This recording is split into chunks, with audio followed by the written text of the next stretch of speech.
LexisNexis CLE has the honor to partner with the International Institute for Conflict Prevention and Resolution, better known as CPR, to bring you an exclusive look at the newly unveiled Administered Arbitration Rules, effective July 1, 2013. This Hot Topic panel presentation features speakers from CPR, an independent nonprofit organization whose mission is to help global businesses and their lawyers resolve complex commercial disputes more cost-effectively and efficiently. For more than 30 years, the nation's top practitioners have relied on CPR's non-administered arbitration rules to resolve high-value, complex legal disputes. In response to users' requests, CPR has created these new administered arbitration rules to help assist those requiring an administering authority. CPR's Administered Arbitration Rules were drafted by a subcommittee of CPR's Arbitration Committee, chaired by Robert Smith of Simpson, Thacher, and Bartlett, and a panelist on this presentation. The subcommittee created the new rules to offer the greatest degree of flexibility and control available while minimizing overall costs. The new rules are substantially similar to CPR's non-administered rules, except for modifications related to CPR's administrative role, which includes billing, selection of the arbitrator or arbitrators, ensuring the smooth interface between parties and the arbitrator tribunal, limited review of awards, and oversight to ensure the process occurs in a timely manner. Robert Smith believes that these rules offer a significant advantage over the choices that currently exist, in that they are carefully tailored to deliver only what the parties need from an administering organization and no more. They're built upon CPR's experience with ad hoc self-administered arbitration and parties' requests for more assistance. This presentation, given by arbitration experts Kathy Bryan, Kathleen Scanlon, Helena Tavares-Erickson, and Robert Smith, gives you an insider's look on how and why the rules were drafted and how they will function. Now let's join Kathy Bryan, President and CEO of CPR, for a brief introduction to the new Administered Arbitration Rules and our prestigious panel. Hi, I'm Kathy Bryan, President and CEO of the CPR Institute, International Center for Conflict Prevention and Resolution in New York City. And I welcome you to our third Hot Topic call. We're very excited about this topic because we just released, July 1st of this year, our new Administered Arbitration Rules, and they're the subject of this call. For this call, we have foremost leading experts on arbitration to talk about the rules. Leading our discussion is Rob Smith. He is a partner at Simpson, Thacher, and Bartlett in New York. He is the co-chair of their International Arbitration Committee. He is an adjunct professor at Columbia Law School, and he's the former chair of CPR's Arbitration Committee. And he led the subcommittee that drafted these rules. I know you will appreciate his expertise. We have Helena Erickson, who's the Senior Vice President and the CPR Dispute Resolution Services head. We have Kathleen Scanlon, who is Special Counsel to CPR and a founder of a boutique law firm focusing on representing clients in commercial disputes in arbitrations and mediations. And we're pleased today to be pilot testing a relationship with Lexis CLE. So stay tuned. I'm going to turn over the program to Kathleen Scanlon, and I know you will enjoy it. Thank you. Thank you, and welcome, Rob and Helena. As of July 1st, 2013, there's a new CPR model arbitration clause added to the inventory of CPR services.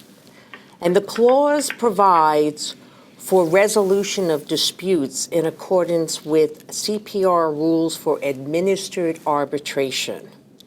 The focus of this program for the next hour will be on what it means to choose the CPR Administered Arbitration Rules.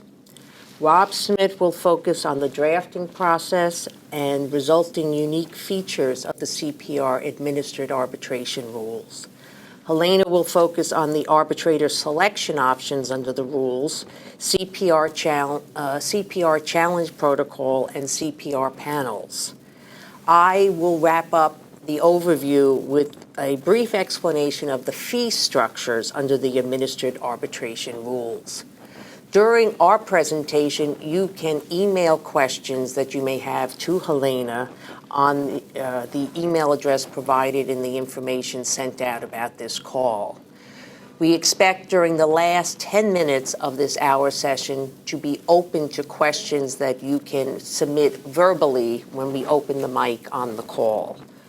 So with that, Rob Smith will begin with an overview of the drafting process and the resulting administered arbitration rules. Thank you. Let me talk a little about the principles that guided our subcommittee in preparing the new administered rules, as well as some of what I perceive to be the key features of the new arbitration rules. There were three principles that guided our subcommittee in preparing these new administered rules. The first is that we decided to use the current administered CPR arbitration rules as the template for the new rules, and that is the general CPR arbitration rules that apply to domestic disputes.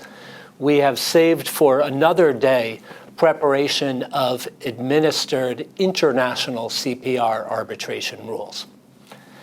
The second principle is that we decided to make only those changes to the administered rules that were necessary to provide an administered process.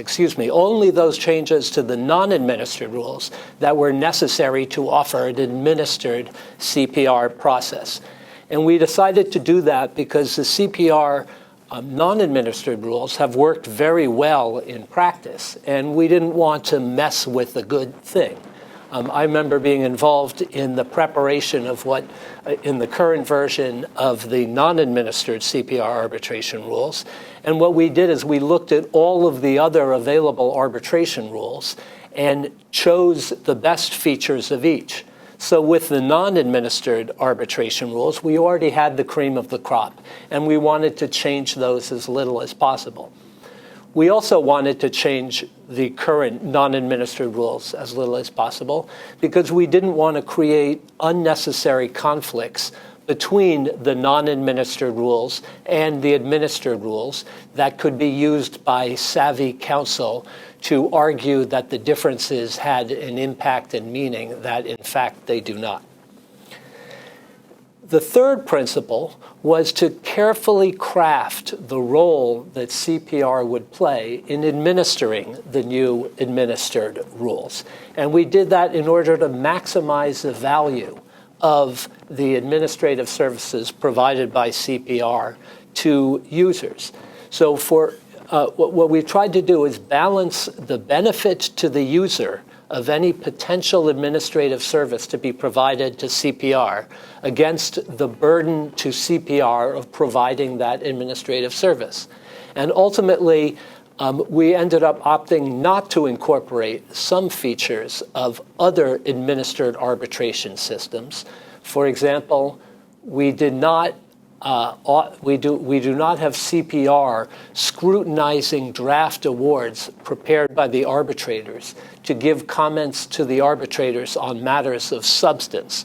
We've limited the CPR role in reviewing draft awards to review of clerical, computation, and mathematical issues, rather than involving CPR in the merits of the substantive dispute being decided by the arbitrators. So, Rob, would it be fair to say that this drafting process was unique in some respects because you started with a non-administered set of rules, which, as you said, have been in place by CPR for at least 2 decades. And working from those non-administered rules, you with others on your committee selected those features of administration that you thought would be most beneficial for the parties and incorporated that into these administered rules. Yes, and I'd like to talk a little about the role CPR actually plays, but ultimately it is, I would describe the new administered CPR rules as a form of administration light. If ICC arbitration is administration heavy and the CPR non-administered rules are non-administered, then the administered CPR rules are administration light type rules. And the idea is the CPR will be there when the parties and arbitrators need them, but will not be involved in the process when their services are not needed. Thank you. Let me describe some of the key features of the new administered rules. The first is, as I said, they remain a state-of-the-art set of rules because they are based on a state-of-the-art set of non-administered rules. Second, under the new administered rules, parties benefit from the same high-quality CPR rosters of neutral arbitrators. And that is, I find that to be actually a unique feature of CPR arbitration because, one, it's a relatively tailored roster of arbitrators. CPR doesn't have 50,000, 100,000 arbitrators on its roster like some other administered institutions. And two, CPR publishes its roster of distinguished neutrals. And that, to me, as a practicing arbitration lawyer, is a tremendous benefit because you can actually see who the likely candidates are going to be for sole arbitrator or chairperson of a CPR tribunal. To my knowledge, no other arbitration institution publishes its roster of arbitrator candidates. CPR also will continue to offer its experienced staff sitting around me, some of them, so I have to say nice things about them, but they truly are a quality group of administrators. So both parties and arbitrators know they're in good hands with the CPR administrative staff who's there to help them. And the new administered rules will continue to offer CPR's unique screened process of selection of party-appointed arbitrators. And Elena will maybe be discussing that in her presentation a little later, so I won't go into detail on that. Now, you asked me about CPR's role as an administering institution under the new rules. In a nutshell, CPR is going to be most active at the beginning and at the very end of the arbitral process. At the beginning, CPR will receive a copy of the notice of arbitration, which commences the arbitration process, as well as the notice of defense from the respondent who is being pulled into the arbitration. And CPR will take the notice of arbitration, forward it to the respondent, and ensure the process of commencing the arbitration goes smoothly. CPR's principal role under the administered rules, as it is under the non-administered rules when CPR is the administrator is the appointing authority under those rules, will remain constituting the tribunal, the arbitral tribunal, when the parties themselves, for any reason, have been unable to agree on arbitrators to serve on the tribunal.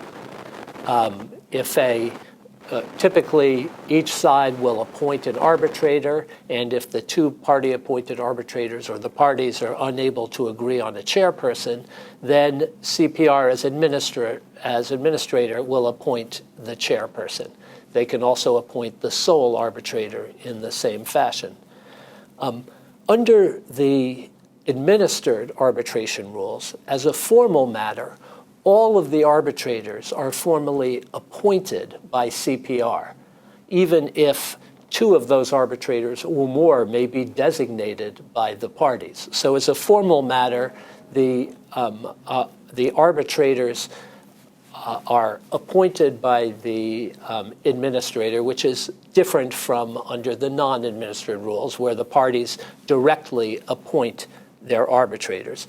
The arbitrators themselves will continue to determine what their fees are in consultation with the parties, but the CPR will administer the process of receiving deposits from the parties to cover those fees. So CPR, again, will provide administrative support while leaving the substantive financial arrangements to the parties and the arbitrators. And that feature is often seen as something very attractive to users, that they don't have to be involved in the billing with the tribunal, but can work through an intimate organization. Attractive to users and attractive to arbitrators. When I serve as arbitrator, the last thing I like to do is set up these escrow accounts and administer them. So I am more than happy to have CPR do that function for me when I serve as arbitrator. Now, once the tribunal is set up, the arbitrations are run by the arbitrators themselves, not CPR. But the arbitrators are supposed to just keep CPR informed of the proceedings, and parties are supposed to file electronic copies of pleadings and communications with CPR, so CPR has a means of staying abreast of the proceedings without actually interfering or intervening in them in any way.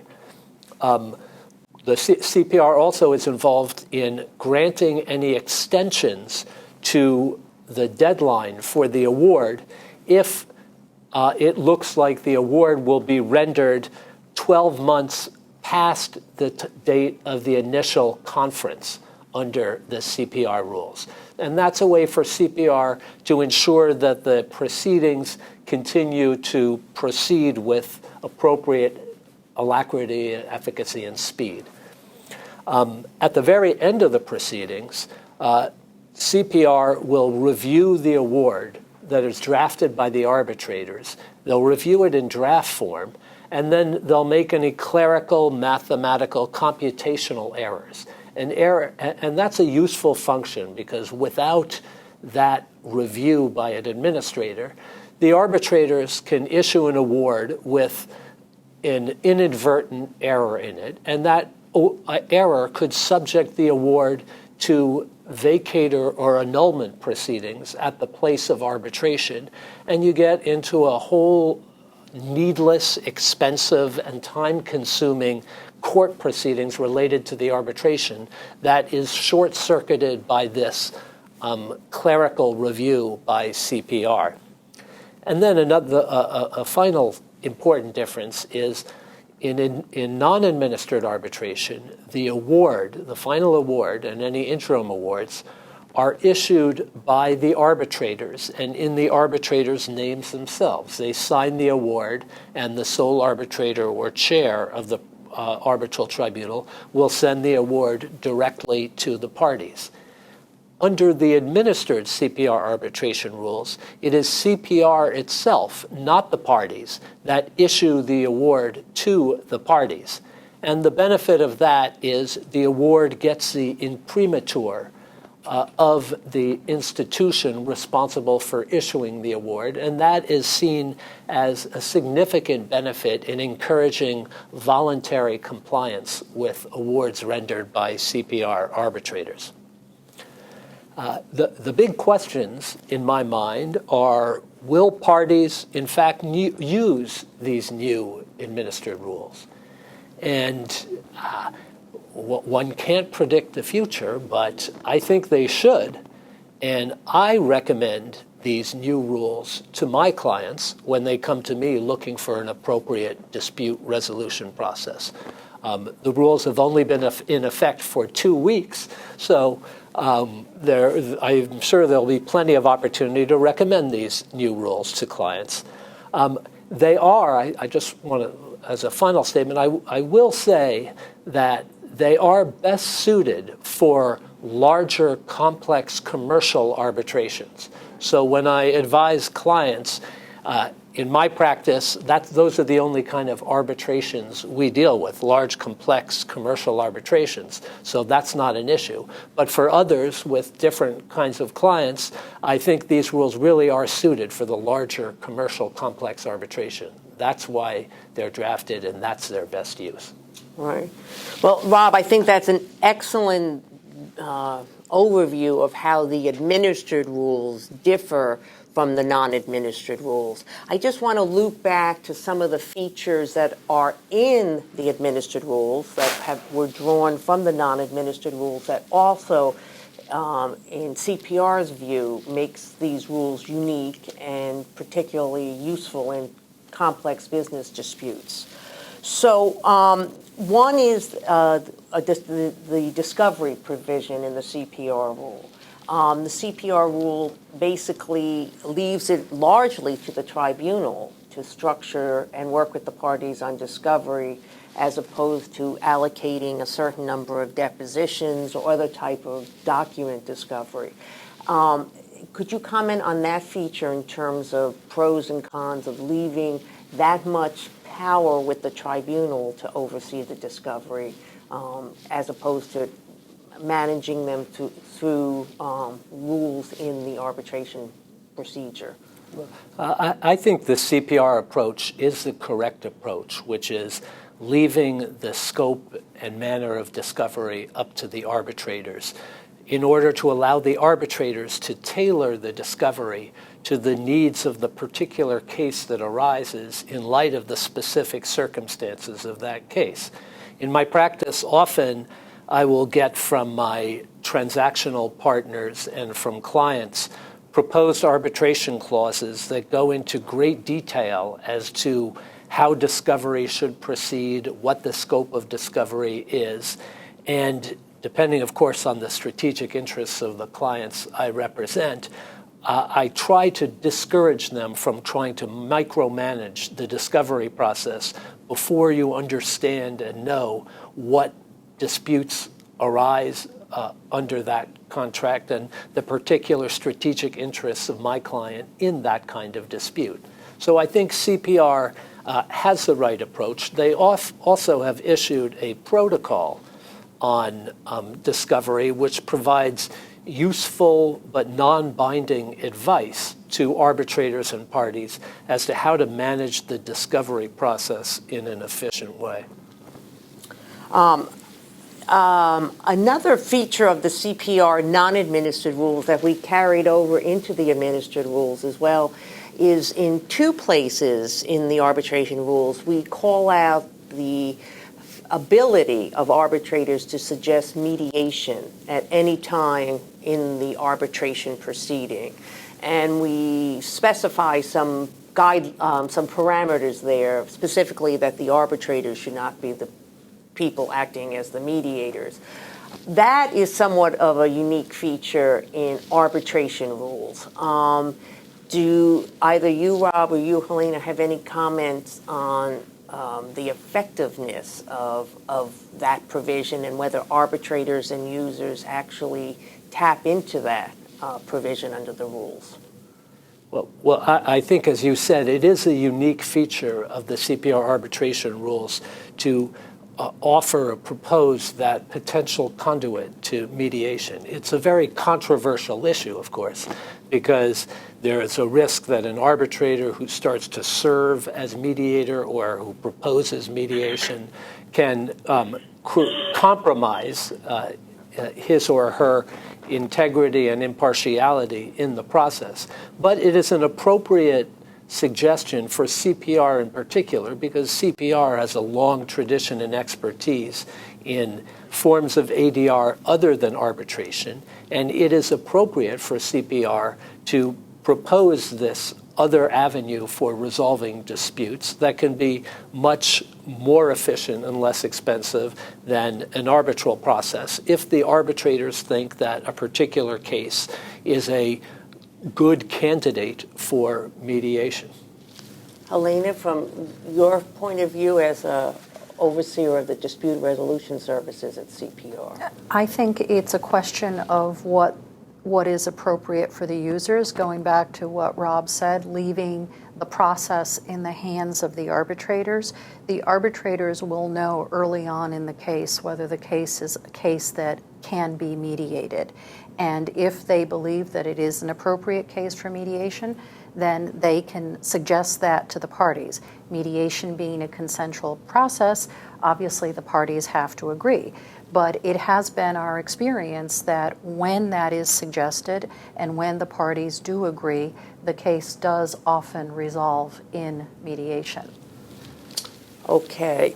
Another feature of the CPR non-administered rules that was carried over into the administered is the confidentiality, specific confidentiality provision in the rules. And the rules provide that confidentiality applies to the parties, the arbitrators, and CPR from the commencement of the proceeding thereafter, obviously with the necessary carve-outs for judicial intervention when needed.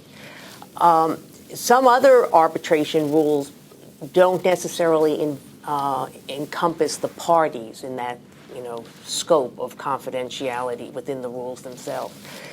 Could either of you comment on whether you think from the get-go, putting in the rules that parties are bound to confidentiality as well as arbitrators and CPR is something that's beneficial or a non-issue in complex commercial disputes? Well, I think one popular wisdom is that confidentiality of the proceedings should be left up to the parties to decide in individual cases. Another countervailing view is that confidentiality is one of the great advantages of arbitration over litigation.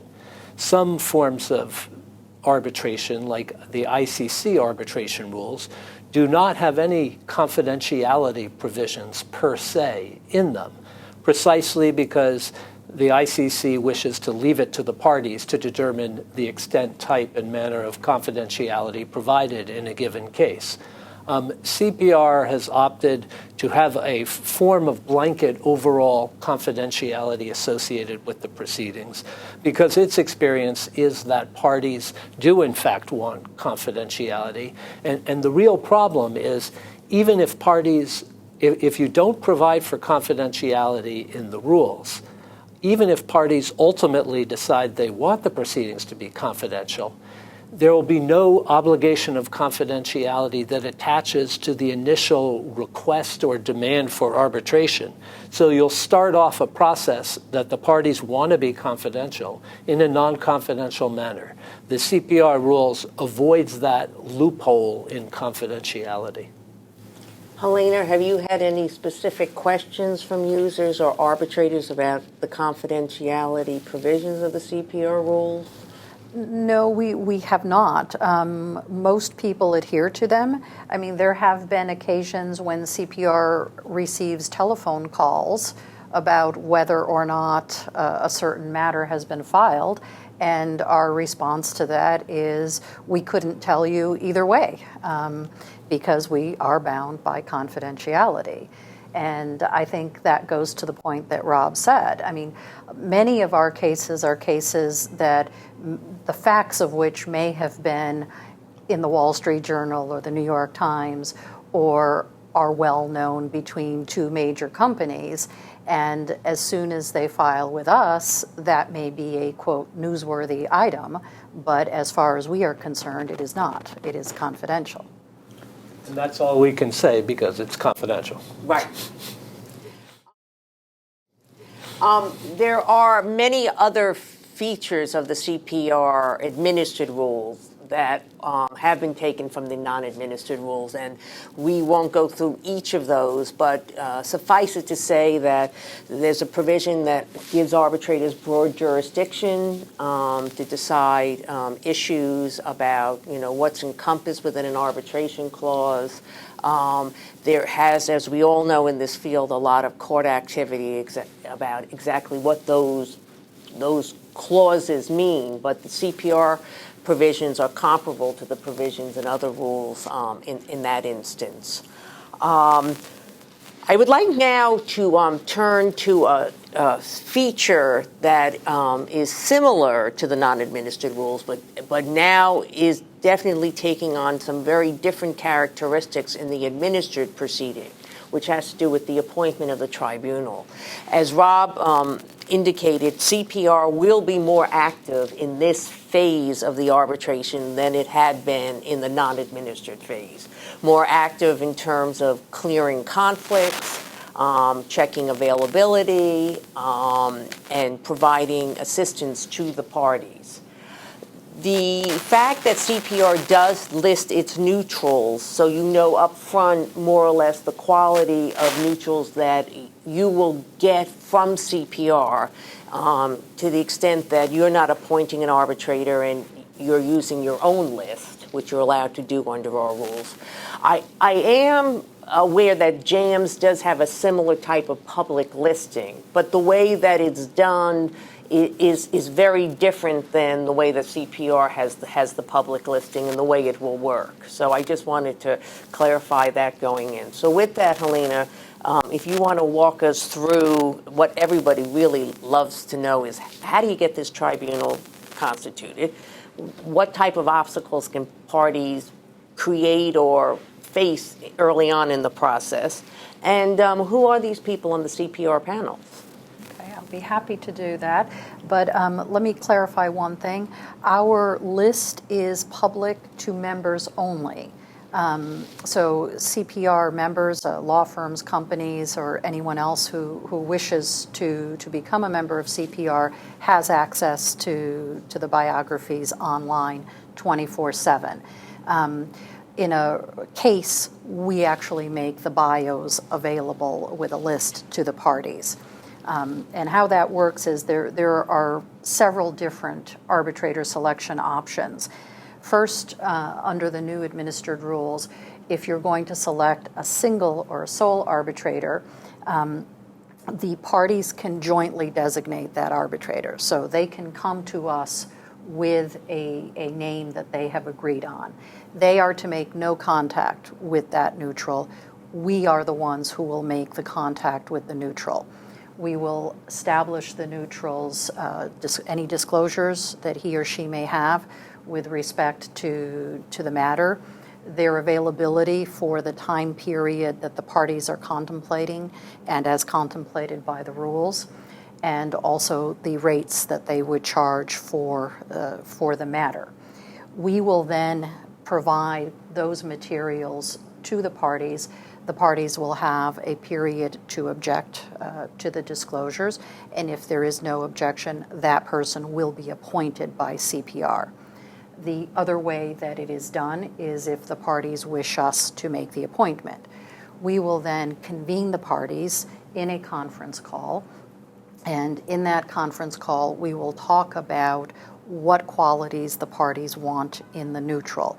We will talk about the geographic draw from which we'll draw the candidates for that, any particular subject matter expertise, demeanor, anything that the parties think is important, and sometimes parties will differ on that. We will then go to our database of neutrals and we will determine who fits those qualifications. We will then go out to those neutrals in what is called a query, and we will ask of them their availability, their rates, and we will ask them to make disclosures. Now, when you say we, in terms of we will be on the call with the parties' counsel, we will be asking these questions, who is we? We is the Dispute Resolution Services team at CPR, which consists of myself, Olivier Andre, and Mara Weinstein. I handle most of the case calls myself. So it will be you on the call. Correct. Guiding this discussion. Correct. I have 17 years of experience in international and domestic litigation and arbitration, and I work with the parties to develop what their criterion is for the neutral or neutrals. Because if you have 3 arbitrators, then there are a host of other options. You can have each of the parties designate one arbitrator, and then they can have those 2 arbitrators try to agree on the 3rd arbitrator. But again, all of the communications with the candidates are done through CPR, not by the parties or the appointed arbitrators. The other option, which is actually the option that we have made the default rule, is that each party designates one to be appointed by CPR, and then CPR chooses the third. And we have done that mostly because we've had a few instances in cases under the non-administered rules where the parties have chosen 3 arbitrators, none of whom is on the CPR panel, and which is allowed. But as a result, things have occurred in the process that questions have, CPR rule questions have come up, and the parties are not aware that they can come to CPR, and the neutrals have not been aware that they can come to CPR and ask questions, and that we will provide whatever aid and help that we can. So in order to make sure that there is some control of the process, we would like the default to be for us to appoint the chair, who would be a CPR panel neutral, who would be familiar with CPR and the CPR rules. So another option is that each party designates an arbitrator, but the arbitrator is never informed that the party designated them. That is what we call the screen selection procedure, and that is also a feature of the non-administered rules. And under the screen selection procedure, the parties choose through the list process the arbitrator that they want as their party appointed, but the arbitrator is never told, and only CPR knows which party appointed which arbitrator. Another option is that all 3 arbitrators be selected by the parties using the what we refer to as the list process, where we convene the parties and we determine the criteria and then query the neutrals and go out to them and obtain their disclosures. And so all 3 arbitrators can be appointed in that way. And the final manner is that the parties can actually agree on all 3 arbitrators. They can come to CPR with 3 arbitrators, and we will query them for their disclosures and make the appointment. So those are the options under the rules. Parties are free to come up with different options in their contracts. We don't always recommend that, but we will work with the parties no matter what options they have selected. So in your ideal world, you would get a arbitration clause that the parties have agreed to, and in this clause, they already would have selected one of these options. And to the extent the drafters weren't as familiar with all the options and basically left the issue open, the default rule of 3 would kick in. Each side is free to choose whoever they want. They can be on the CPR list, not on the CPR list, so long as they're independent and impartial. And CPR will convene the parties and to appoint a chair. Now, one of the benefits of having an experienced team leading the conference calls is if we were to get in a case that only said nothing about the appointment, and we felt that because of the size of the case or the nature of the case that it would be more appropriate to have a sole arbitrator, we would suggest that to the parties, and the parties might or might not agree. They would have to agree for us to go forward with a single arbitrator. But that is one of the things. One of the reasons we do a convening conference call is to talk about the process and what is best for the case in that specific situation. Let me add a note about the issue as it arose in the process of drafting the administered arbitration rules. in an initial draft of the rules, we considered requiring that all arbitrators appointed by the parties or designated by the parties come from the CPR roster of neutrals. Why? Because CPR has a long-standing commitment to neutrality and objectivity of all arbitrators, including party-appointed arbitrators. And it was concerned that in an administered process, you may want to ensure that you don't get partisan party-appointed arbitrators, and requiring that party-appointed arbitrators be appointed by the CPR roster was a safeguard against that. Ultimately, we erred on the side of party autonomy and allowed parties to appoint as arbitrators whomever they please, as long as the arbitrators commit to remaining neutral and impartial, and in fact have a record that doesn't raise any issues as to their neutrality and impartiality. Right, which is a good segue into another question I had, which is, so now my opponent proposes an arbitrator that they want as their party designate arbitrator, and I go, there's a lot of conflicts here. How long do I have to wait, or how do I now make sure that this party-appointed arbitrator, who I don't think is independent and impartial, doesn't stay part of this panel? Well, if you're at the appointment phase, what you do is you make an objection at the objection stage, and there's a 10-day period to make an objection. Then the CPR challenge officer, who is myself, will either rule on that objection or send it out to a challenge review committee. I will rule on any objection that is a clear conflict between either non-members or members of CPR.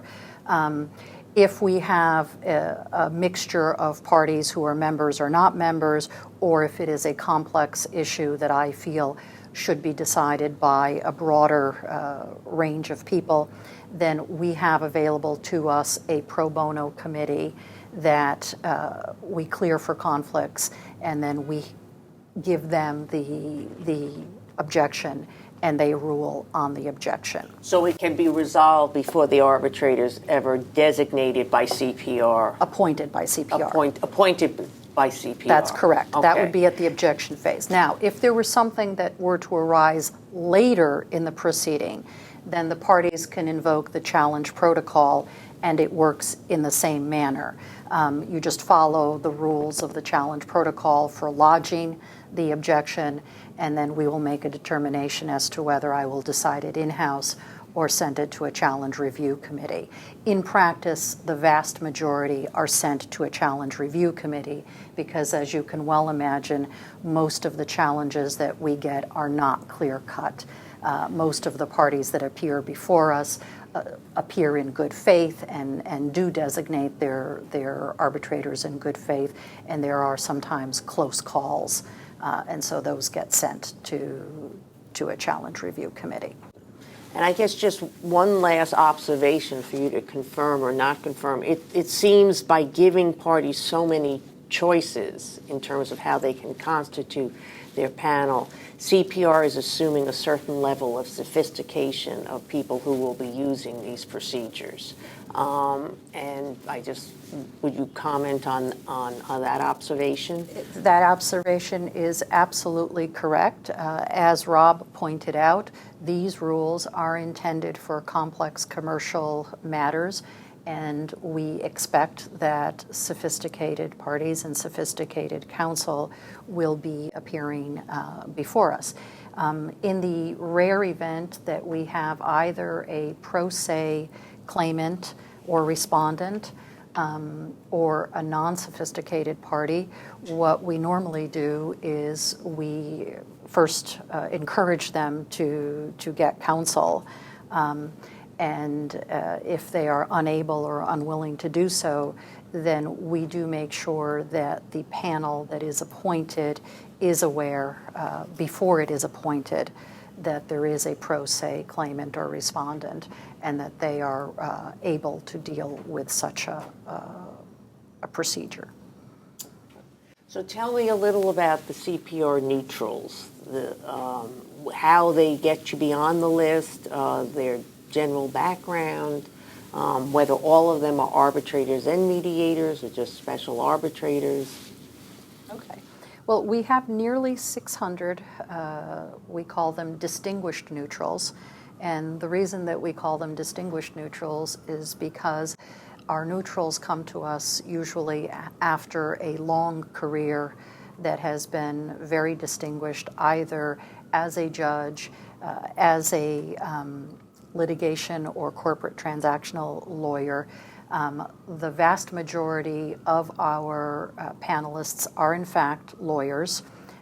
We do have some engineers and accountants in specialty areas and insurance specialists, but the vast majority are lawyers, and we have a number of people who are dual qualified in whatever profession and the law. We have over 20 specialized panels that are in technical areas. So, for example, biotechnology, insurance, cross-border disputes, environmental, and these panels are put together with the help of our users, CPR members over time, and also committees that review the applications to determine whether the person is qualified in that area of competence. So, for example, our technology panel, which handles IP and patent disputes, reviews whether or not the candidate has the bona fides, has, for example, been admitted to the USPTO, or has handled numerous cases in the area. These committees have both peers and users to make sure that we get the broad spectrum of the CPR constituents represented. We also have specialty panels that are not technical, but for example, we have a panel of former general counsel. Very often, general counsel are specifically in tune with issues that two companies might be facing and be in a very good position to either mediate between the two companies or to serve as the arbitrator if there's a contract interpretation question, for example. We also have a judicial panel. We have a number of federal circuit and district court judges. We also have state Supreme Court judges and other judges from specialty courts. And finally, we also have what we refer to as our national panel. Our national panel is approximately 60 neutrals who have been selected by a review committee from the CPR Board of Directors as being the cream of the crop, the elite among the elite. And all of these panels are available to all of our members 24/7 on the website.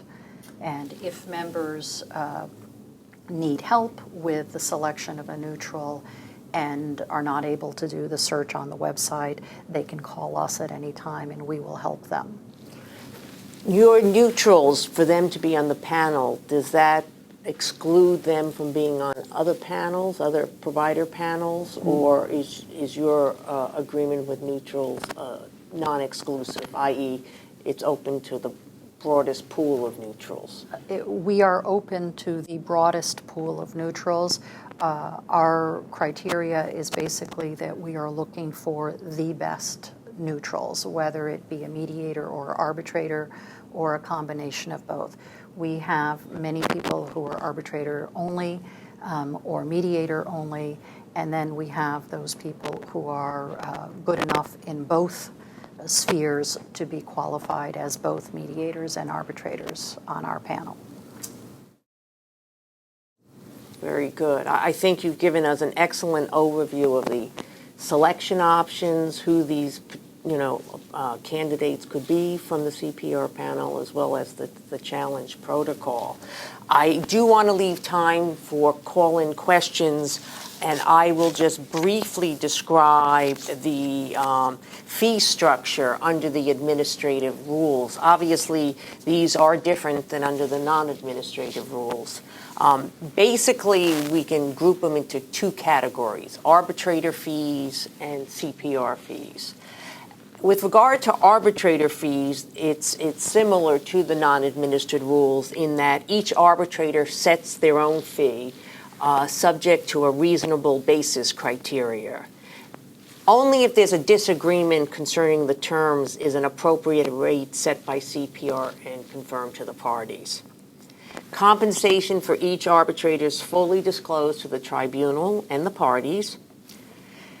The tribunal will determine the necessary advances that they need for the different phases of the arbitration and advise CPR, and CPR will invoice the parties in equal shares unless the parties have otherwise agreed. The tribunal shall not proceed with the arbitration unless all the advances have been fully paid. If requested advances are not paid within 10 days after receipt of the request, CPR shall inform the parties, and the proceeding may be suspended or terminated unless the other party pays the non-paying party's share, subject to an award on cost.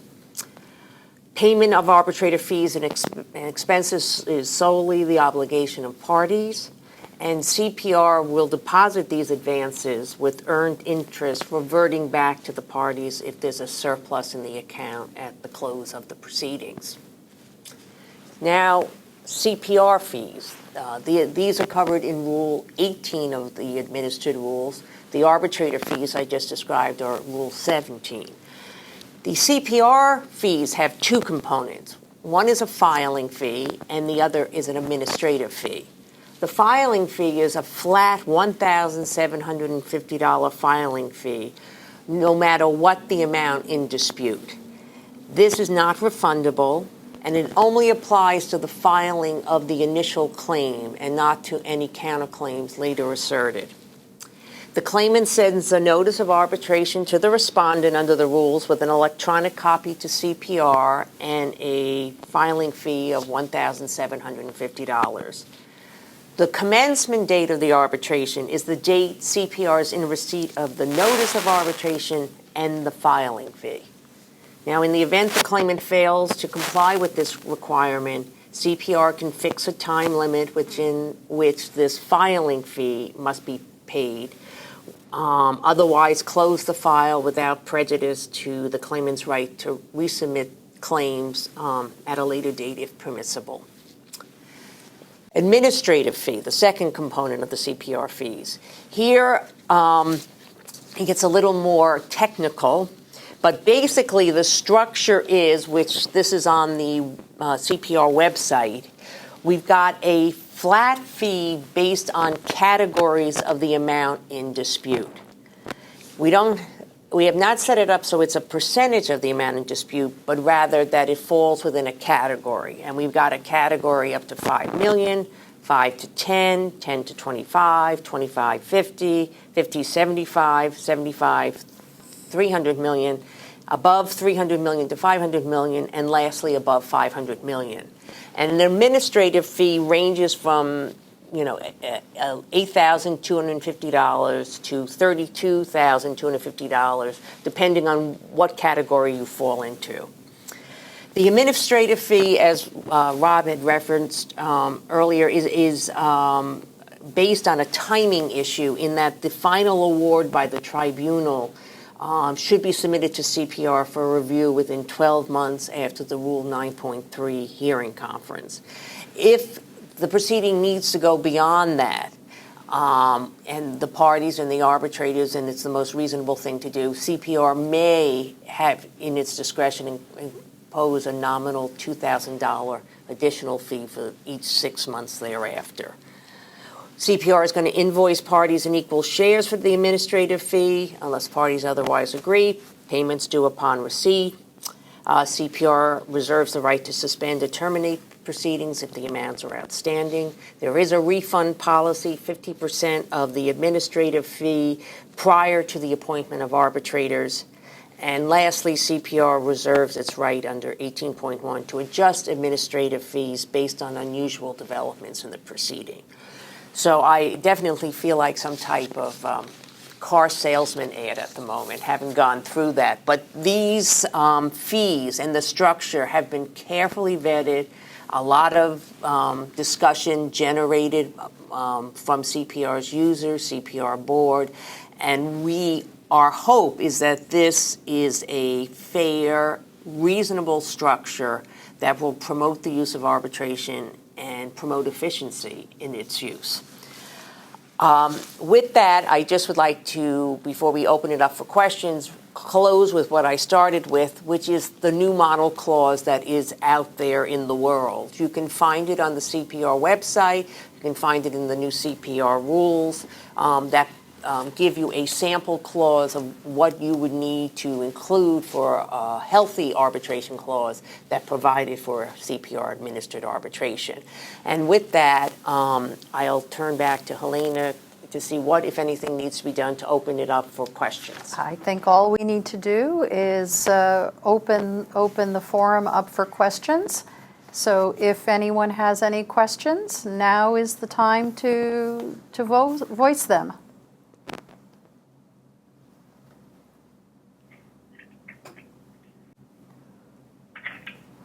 Complete silence. Well, I guess that means, Kathleen, that you can talk for a little bit longer. Right, which was very good. So on these administrative rules, as Rob noted, they were officially effective July 1st, 2013. In addition to including a model clause in your contract, it's now possible, if there is an existing contract that provides for another type of arbitration rules, that parties can, submit the dispute under a submission agreement under these rules as well. So I just wanted to point out that that option is available to parties as well. And one other thing that parties should know, we have made the administered rules the default if the parties do no more than say that the matter will be administered pursuant to the rules of the CPR Institute. And we've done that for contracts entered into after July 1st, 2013. And our reason for doing that is if the parties did not know enough to specify the non-administered arbitration rules, then they are probably in need of administration. And therefore, we have opted them into the administered rules. Right. So under Rule 1.1 of the Administered Rules, there you will see the provision that Helena just mentioned, which is that if the parties have provided for CPR arbitration without specifying either the non-administered or administered rules, the CPR administered rules shall apply to any arbitration agreement dated July 1st, 2013 or later. So that's an important point to have brought out on the call as well, so thank you. The administered rules also continue to offer the feature of a special arbitrator to rule on requests for emergency measures, which is very useful when a need for interim emergency relief arises before the constitution of the tribunal. Without that special arbitrator provision, parties would have to go to court to get any necessary interim relief in aid of the arbitration prior to the constitution of the tribunal. With this special arbitrator proceeding, you can keep the entire dispute in arbitrator house, so to speak, by having a special arbitrator appointed to deal with a request for interim relief. When the tribunal is constituted, the tribunal can then continue, modify, or discontinue the relief issued by the special arbitrator. But that's an important feature to users in the arbitral process that not all arbitral institutions offer in their administered arbitration rules. Any other comment on unique features of the rules? Otherwise, I wanted to ask Helena and Rob just to talk very briefly about the other protocols that the CPR Arbitration Committee has put out that are resources as parties work under these rules. The guidelines for early disposition of issues in arbitration. There's guidelines for arbitrators conducting complex arbitrations. There's a protocol on determination of damages in arbitration, as well as the protocol Rob mentioned earlier on disclosure of documents and presentation of witnesses. So in essence, it seems that there's 4 sets of protocols, guidelines for arbitrators and parties to use in connection with these rules. And if you had any comment on those or on their use. Well, again, like all of the CPR products, they have been drafted by committees of users, both corporate and outside counsel, neutrals, in some cases members of the judiciary, and academics. And what we would suggest is we would suggest that both parties and arbitrators read all of the protocols, regardless of who their intended audience is, because all of them will benefit from knowing, for example, the guidelines for arbitrators. You know, what an arbitrator is going to be doing or is expected to be doing is something that the parties should be aware of, especially if they are parties that are coming into the arbitration with what I would refer to as a baggage of litigation and may not be familiar with the expectations of arbitration, which are significantly different. In essence, the protocols are all based on best practices in arbitration, and they're all designed to encourage best practices in arbitration. So they're useful both as a source to parties and arbitrators in arbitration, and they can also be used as guidance as to what best practices actually are when you're faced with a particular dispute, procedural dispute in arbitration. So they are useful soft law type documents. Thank you. Just one point in closing. We have posted on the CPR website a commentary to the administered rules. This commentary is largely based on the non-administered commentary, but we've added insights into some of the new features of the administered rules. So I refer that to your reference as well. And in the commentaries, just a point on arbitrator disclosures and conflicts in that whole area. There is a fair amount in the commentary on that. And we also call out the endorsement by CPR of the Code of Ethics for Arbitrators in Commercial Disputes promulgated by the AAA and the ABA in 2004. So that's another item to be mindful of, the commentary and working your way through these rules. So with that, we thank everyone for joining us on this very exciting undertaking by CPR of adding to its menu of ADR services a set of fully administered arbitration rules. And we continue to welcome comments and suggestions from you all on how we can improve the field and improve these rules specifically. So with that, thank you, Rob. Thank you, Helena. And thank you all. Thank you. Thank you. We hope that you've benefited from this exclusive look at the new CPR Fully Administered Arbitration Rules. The rules went into effect on July 1st, 2013, and are available in your course materials. Before we close, here are 6 key points and unique features of the new rules. First, CPR handles all billing and advances with input from the tribunal, and any interest on in advance goes to the parties in the event of surplus funds. Second, pleadings and filings go to CPR only in electronic format. Third, the tribunal interfaces directly with parties on scheduling matters and advises CPR to streamline the process. Fourth, fully confidential process for parties, arbitrators, and CPR.